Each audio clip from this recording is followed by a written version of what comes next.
The reason I wanted to go to the formal route of a 504 is because in 3rd grade there is the Ohio Achievement test, and at that point I wanted that in there, so if she needed someone to scribe for her, that they would have that ready.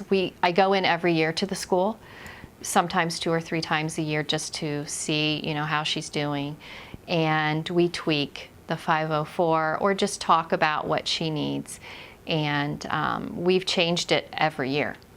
To get things put in place is time consuming.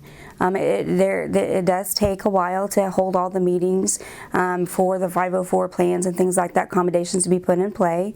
Not everyone understands it. You get some friction trying to get things put into place. The only thing that you can do is get materials from your physicians or from Children's to provide to them to help them understand the disability, so accommodations can be made. Every county has a compliance officer, and you would access them through the school administration building. Also, I would encourage people to tap into the advocates, child advocates, and I found those online. And that they are willing to support you. Typically they have children that they've been through this with already.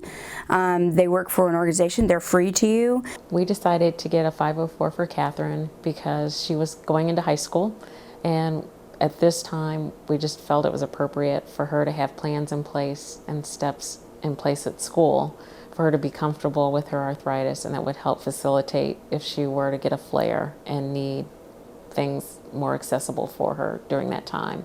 Catherine has used the plan to help her as far as not having as much stress. If she knows she has a doctor's appointment, physical therapy appointment, she may miss school, it won't count against her.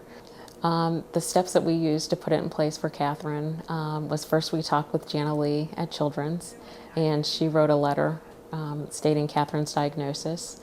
We took that actually to Catherine's guidance counselor and let her know that we were interested in setting up a plan at the school.